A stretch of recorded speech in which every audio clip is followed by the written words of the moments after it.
नमस्कार, मैं हूं आपके साथ हर्षा शर्मा। आपको दिखाते हैं खबर 1 मिनट, यानी कि 1 मिनट में खबरों का पूरा विश्लेषण। सीएम योगी ने प्रदेश के पार्षदों के साथ वर्चुअली संवाद किया। इस दौरान उन्होंने कोरोना की रोकथाम को लेकर चर्चा की। इसके अलावा सीएम ने कहा कि अब माफियाओं की जमीन पर गरीबों के लिए आवास बनाए जा रहे हैं और आज सरकारी जमीन पर कोई कब्जा नहीं कर सकता। 2017 में हम लोगों ने एंटी भूमाफिया टास्क फोर्स बनाया था। एंटी भूमाफिया टास्क फोर्स का गठन होने के बाद आज आप प्रदेश के अंदर देख रहे होंगे कि एंटी भूमाफिया टास्क फोर्स के गठन के बाद किस तरीके से परिवर्तन आया है कि आज प्रदेश के अंदर सभी माफियाओं पर सरकार कैसे उनकी अकूत संपत्ति जो उन्होंने सार्वजनिक संपत्तियों पर, सरकारी संपत्तियों पर, व्यापारियों की संपत्ति पर, गरीबों की बस्तियों पर कब्जा करके अपने निर्माण किए थे, आज सरकार का बुलडोजर उन अवैध निर्माणों पर चल रहा है। सीएम योगी ने कोरोना से निपटने के लिए उठाए जा रहे कदमों की जानकारी दी। साथ ही पार्षदों के इस अभियान को तेजी से आगे बढ़ाने को कहा। सीएम योगी ने सभी लोगों से कोरोना वैक्सीन लगवाने की भी अपील की। सीएम योगी ने यह भी कहा कि डबल इंजन सरकार हर तबके के कल्याण के लिए काम कर रही है और आगे भी करती रहेगी। उन्हें सैनिटाइजर और उन्हें मास्क उपलब्ध करवाने की आवश्यकता है और फिर वैक्सीन के लिए हर व्यक्ति वैक्सीन जरूर ले लें। हम ये जरूर सुनिश्चित करें कि कोई भी ये वैक्सीन, याद रखना, ये वैक्सीन कोरोना जैसी महामारी में ये रामबाण साबित है और ये वैक्सीन कोरोना जैसी महामारी में इसके कोरोना के वायरस के प्रभाव को कम करने में इसकी बहुत बड़ी भूमिका है। आज आप देख रहे होंगे सेकेंड वेव जितनी खतरनाक आई थी, थर्ड वेव उतनी ही सहज सरलता के साथ जनता उसका सामना भी कर रही है। उत्तर प्रदेश विधानसभा चुनाव के चलते सियासी हलचल तेज हो गई है। बीजेपी के राष्ट्रीय अध्यक्ष जेपी नड्डा शुक्रवार को उत्तर प्रदेश के 1 दिवसीय दौरे पर रहेंगे। इस दौरान वो कई संगठनात्मक बैठकें करेंगे और विधानसभा चुनाव के मद्देनजर कार्यकर्ताओं एवं पार्टी पदाधिकारियों का मार्गदर्शन करेंगे। वो आगरा में 20 विधानसभा क्षेत्रों के पदाधिकारियों के साथ बैठक करेंगे और फिर शाम को बरेली में डोर टू डोर चुनाव प्रचार भी करेंगे। बीजेपी अध्यक्ष जेपी नड्डा शुक्रवार सुबह 10 बजे आगरा पहुंचेंगे और आगरा के कलेक्ट्रेट चौराहा पर प्रसिद्ध राउली महादेव मंदिर में पूजा अर्चना करेंगे। इसके बाद आगरा में पदाधिकारियों के साथ बैठक होगी, तो वहीं बरेली में चुनाव आयोग की गाइडलाइंस का पालन करते हुए डोर टू डोर चुनाव प्रचार भी करेंगे। उत्तराखंड विधानसभा चुनाव के लिए बीजेपी ने उम्मीदवारों की पहली लिस्ट जारी कर दी है। इसमें 59 उम्मीदवारों के नाम हैं। उत्तराखंड के सीएम पुष्कर सिंह धामी को खटीमा से चुनाव में उतारा गया है। खटीमा से पुष्कर सिंह धामी 2 बार विधायक रहे। वहीं बीजेपी के प्रदेश अध्यक्ष मदन कौशिक हरिद्वार से चुनाव लड़ेंगे। वहीं खानपुर विधानसभा सीट पर कुंवर प्रणव सिंह चैंपियन की जगह उनकी पत्नी कुंवर देवयानी को मैदान में उतारा गया है। सिंगर जुबिन नौटियाल के पिता रामशरण नौटियाल को भी बीजेपी ने चक्राता सीट से उम्मीदवार बनाया है। उत्तराखंड विधानसभा चुनाव में बीजेपी ने 59 में से 15 ब्राह्मण चेहरों और 3 बनिया चेहरों को टिकट दिया है। इसके अलावा 10 महिला उम्मीदवारों पर भरोसा जताया है और 10 विधायकों का टिकट काटा गया है। उम्मीदें हैं सर, पूरा पक्का उम्मीद है। हम 60 पार के जो लक्ष्य है वो हासिल कर रहे हैं। विधायक है उनका टिकट काटा गया है सर, कैसे बागियों को मैनेज करेंगे? वो तो बदलाव हुआ है कुछ। तो सर अगर कोई बागी हो तो कैसे मैनेज करेंगे? तो सब मैनेज हो जाएगी। जो पार्टी डिसिप्लिन कार्य करता है सब जरूर हो जाएगी। यूपी विधानसभा चुनाव से पहले बीजेपी ने लगातार दूसरे दिन भी समाजवादी पार्टी में बड़ी सेंधमारी की। एसपी के संरक्षक मुलायम सिंह यादव के साड़ू और पूर्व विधायक प्रमोद गुप्ता बीजेपी में शामिल हो गए। इससे पहले मुलायम सिंह यादव की छोटी बहू अपर्णा यादव ने बुधवार को नई दिल्ली में बीजेपी की सदस्यता ली थी। मुलायम के रिश्तेदार प्रमोद गुप्ता ने बीजेपी में शामिल होते ही समाजवादी पार्टी पर निशाना साधा। ऐसा है, वहाँ निर्देश है कि मुलायम सिंह जी के जितने भी खास लोग हैं माननीय नेताजी के, उनसे किसी को मिलने नहीं दिया जाता। चाटकार लोग जिनको वो चाहते वो ही मिल सकता है, ऐसा जो ड्यूटी पे लोग तैनात उनसे कह दिया गया। वहीं अखिलेश ने पलटवार करते हुए कहा कि प्रमोद गुप्ता के आरोप निराधार हैं। बीजेपी परसेप्शन की लड़ाई हार रही है। जो आपकी पार्टी में शामिल हुए स्वामी प्रसाद मौर्य जी, कितना बड़ा जन समर्थन उनके पास। जिस तरीके से समाजवादी पार्टी ने दलों को जोड़ा है, तो जो परसेप्शन है, उस परसेप्शन की लड़ाई में भारतीय जनता पार्टी हार गई। हम लोग आगे हैं, हम अपना मैनिफेस्टो रिलीज कर रहे हैं। समाजवादी पार्टी के अध्यक्ष अखिलेश यादव भी विधानसभा चुनाव लड़ेंगे। पार्टी ने इस पर मोहर लगा दी है। अखिलेश यादव मैनपुरी की करहल सीट से चुनाव लड़ेंगे।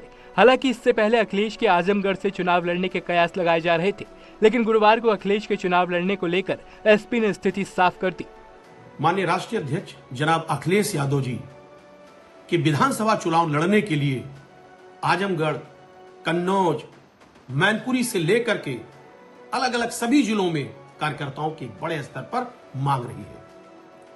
इसको देखते हुए माननीय अखिलेश यादव जी मैनपुरी के करहल विधानसभा से चुनाव लड़ेंगे। विधानसभा चुनाव के लिए अखिलेश यादव की सीट तय होने के बाद समाजवादी पार्टी के कार्यकर्ताओं में उत्साह है। देश में लोकतांत्रिक व्यवस्था में सभी को चुनाव लड़ने का हक है और समाजवादी पार्टी के राष्ट्रीय अध्यक्ष आदरणीय अखिलेश यादव जी इतना बड़ा चेहरा है कि जिस विधानसभा से वो चुनाव लड़ना जाएंगे या जिस विधानसभा से चुनाव लड़ने की तैयारी करेंगे, वो विधानसभा की जनता भी सौभाग्यशाली होगी कि एक ऐसा विजनरी मुख्यमंत्री जिसकी सोच की पूरी दुनिया कायल है। आज नाम अखिलेश यादव जी, जिनके जैसा व्यक्तित्व, उनकी जैसी मानसिकता, उनकी जैसी कार्यशैली का नेता पूरे उत्तर प्रदेश नहीं बल्कि पूरे हिंदुस्तान में नहीं है। अखिलेश के विधानसभा चुनाव लड़ने के ऐलान के बाद बीजेपी के जुबानी हमले भी शुरू हो गए हैं। सूबे के डिप्टी सीएम केशव प्रसाद मौर्य ने कहा कि अखिलेश ने साहस जरूर दिखाया है, लेकिन बीजेपी कड़ी टक्कर देने को तैयार है। यादव जी कहते थे हमने विकास किया है, जहां विकास सबसे ज्यादा किया है, मैंने कहा वहां से अगर हिम्मत है तो चुनाव लड़ो। उन्होंने चुनाव लड़ने का साहस दिखाया, ये मुझे बहुत एक अलग प्रकार से लगा है कि हाँ उन्होंने साहस दिखाया, लेकिन कहाँ गए? मैनपुरी गए। वहीं बीजेपी सांसद सुब्रत पाठक ने कहा कि अखिलेश यादव अपनी जाति विशेष की बाहुल्य सीट से लड़ रहे हैं, ये डर नहीं तो और क्या है। जो अब तक कह रहे थे कि वो उत्तर प्रदेश की किसी भी सीट से चुनाव लड़कर जीत जाएंगे, तो आखिरी में उनको कौन सी सीट मिली?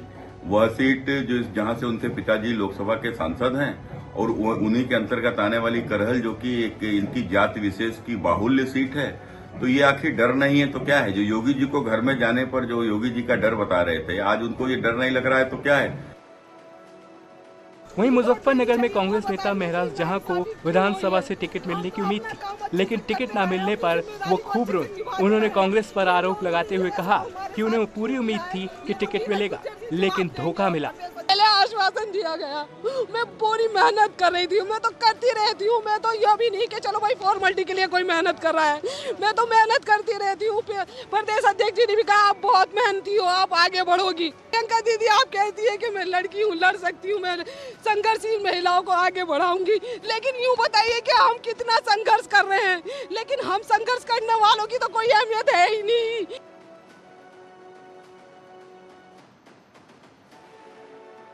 आजाद समाज पार्टी के अध्यक्ष चंद्रशेखर ने ऐलान किया है कि वो पार्टी के कहने पर सीएम योगी आदित्यनाथ के खिलाफ गोरखपुर से चुनाव लड़ेंगे।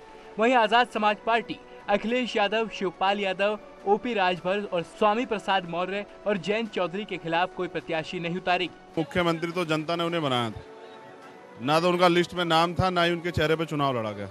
वो तो बाद में भारतीय जनता पार्टी ने उनको मुख्यमंत्री बनाया, वो भी मेरे जैसे ही हैं।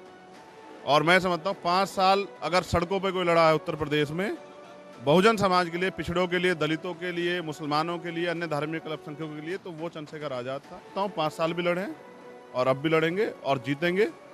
बीजेपी के वरिष्ठ नेता और सांसद शिव प्रताप शुक्ला ने कहा कि गोरखपुर में योगी का मुकाबला कोई नहीं कर पाएगा। और मुझे लगता है कि योगी आदित्यनाथ जी के नाम आने के बाद लोग ये सोच रहे होंगे कि हम मुकाबले में जाएं कि न जाएं। गोरखपुर की जनता आएगा कोई, लेकिन वह वोट योगी आदित्यनाथ जी को देगी, क्योंकि उन्होंने गोरखपुर में भी इतना विकास किया है। यूपी चुनाव में कांग्रेस के लड़की हूं लड़ सकती हूं अभियान की पोस्टर गर्ल प्रियंका मौर्य ने चुनाव से पहले बीजेपी का दामन थाम लिया। गुरुवार को मौर्य ने बीजेपी नेताओं की मौजूदगी में पार्टी की सदस्यता ली। दरअसल कांग्रेस ने उनको विधानसभा चुनाव के टिकट नहीं दिया था, इसी वजह से प्रियंका नाराज थी और लगातार कांग्रेस पर निशाना साध रही हैं। कांग्रेस में एक स्लोगन तो दिया गया जो कि स्लोगन बन के ही रह गया, लड़की हूँ लड़ सकती हूँ। मैं साफ कहना चाहूँगी कि ये स्लोगन सिर्फ दिया गया है, महिलाओं की सिर्फ बात की गई है, महिलाओं को उनका अधिकार नहीं दिया गया है। उसका जीता जाता सबूत हूँ मैं, क्योंकि शक्ति विधान पे मुझे मेंशन किया गया, मेरे फेस का इस्तेमाल किया गया है ओबीसी वोट को अट्रैक्ट करने के लिए, महिलाओं को अट्रैक्ट करने के लिए, हमारा समाज जो है मौर्य, शाक्य, कुशवाहा, सैनी, उनके वोट्स को अट्रैक्ट करने के लिए। जब बात आई टिकट देने की, अधिकार देने की, लड़ने की, तो मुझे वो अधिकार नहीं मिला, जिसकी लड़ाई मैं आज इसलिए लड़ रही हूँ क्योंकि धोखा किया गया है हमारे साथ। उत्तर प्रदेश विधानसभा चुनाव के लिए कांग्रेस ने उम्मीदवारों की दूसरी लिस्ट जारी की। इस लिस्ट में कुल 41 उम्मीदवारों के नाम हैं, जिसमें 16 महिला उम्मीदवार भी शामिल हैं। पार्टी ने राष्ट्रीय प्रवक्ता रहे स्वर्गीय राजीव त्यागी की पत्नी संगीता त्यागी को साहिबाबाद से टिकट दिया है। दूसरी लिस्ट में पूनम पंडित के साथ 9 मुस्लिम प्रत्याशियों को भी मौका दिया गया है। कांग्रेस ने जिन सीटों से उम्मीदवारों का ऐलान किया है उसमें कैराना, शामली, थाना भवन, मुजफ्फरनगर, खतौली, सरधना, मेरठ, बागपत, मोदीनगर, धौलाना, डिबई, खुर्जा शामिल है। यूपी चुनाव के लिए कांग्रेस ने पहली और दूसरी लिस्ट को मिलाकर कुल 166 उम्मीदवारों का ऐलान कर दिया है। इसमें 66 महिलाओं को विधानसभा चुनाव में उम्मीदवार बनाया गया है। इससे पहले कांग्रेस ने पहली लिस्ट में 125 उम्मीदवारों के नाम जारी किए थे। इस लिस्ट में 50 महिलाओं को टिकट दिया गया था। समाजवादी पार्टी ने एक और लिस्ट जारी की। 9 विधानसभा सीटों पर उम्मीदवार उतारे। तिलहर सीट से स्वामी प्रसाद मौर्य के करीबी रोशन लाल वर्मा, जलालाबाद से नीरज मौर्य, नवाबगंज से भगवत सरन गंगवार को चुनावी मैदान में उतारा है। इसके अलावा फरीदपुर से विजयपाल, आंवला से आर.के. शर्मा को टिकट दिया गया है। समाजवादी पार्टी ने देर रात 10 उम्मीदवारों की लिस्ट भी जारी की थी, जिसमें अमरोहा से महमूद अली, धनोरा सुरक्षित से वीर सिंह, मुरादाबाद शहर से यूसुफ अंसारी को उतारा है। समाजवादी पार्टी ने 19 जनवरी से अब तक 19 उम्मीदवारों के नाम का ऐलान किया है। चुनाव से पहले हर पार्टी जनता को लुभाने में लगी है। हर पार्टी बड़े बड़े दावे कर रही है। अब एसपी अध्यक्ष अखिलेश यादव ने भी बड़ा ऐलान किया है। उन्होंने कहा कि यूपी में एसपी की सरकार बनने पर पुरानी पेंशन व्यवस्था लागू की जाएगी। सपोर्ट होना चाहिए, सपोर्ट के लिए, उनके रिस्पेक्ट के लिए और सोशल सिक्योरिटी के लिए समाजवादी पार्टी ने फैसला लिया है कि पुरानी पेंशन व्यवस्था की बहाली होगी जब समाजवादी सरकार उत्तर प्रदेश में बनेगी। पुलिस ने एक बड़ी सफलता हासिल करते हुए 1 लाख के इनामी कुख्यात हिस्ट्री शीटर को मुठभेड़ में गिरफ्तार कर लिया है। मुखबिर की सूचना पर फिरोजाबाद में पुलिस ने बदमाशों को किसी घटना की योजना बनाते वक्त घेराबंदी करते हुए उसे दबोच लिया। पुलिस के मुताबिक गुड्डू चौहान उर्फ राजेंद्र चौहान मैनपुरी जिले का एक कुख्यात हिस्ट्री शीटर है, जिसने साल 2020 में मैनपुरी में जिला पंचायत सदस्य शिवम चौहान पर जानलेवा हमला किया था, जिसमें उसके गनर की मौके पर ही मौत हो गई थी। जिसके बाद अपर पुलिस महानिदेशक आगरा जोन ने बदमाश पर 1 लाख का इनाम घोषित किया था। तब से पुलिस इसकी तलाश कर रही थी। आरोपी के पास से पुलिस ने मैगजीन, कारतूस भी बरामद किए हैं। तो ये अच्छा पॉलिटिकल मर्डर ही करता है ये सुपारी लेके, तो इसलिए ये प्रकट हुआ था। और मुखबिर के मुताबिक कोई न कोई बड़ी घटना को वारदात देता है, अंजाम देता है ये। लेकिन इसी बीच हमारी एसओजी की टीम रवि त्यागी और हरविंदर मिश्रा यशोरामगढ़, इन दोनों की सटीक मुखबिरी के आधार पर इनको रात में मुठभेड़ में इनको दबोचा गया है। इनसे कार्रवाई मिली है।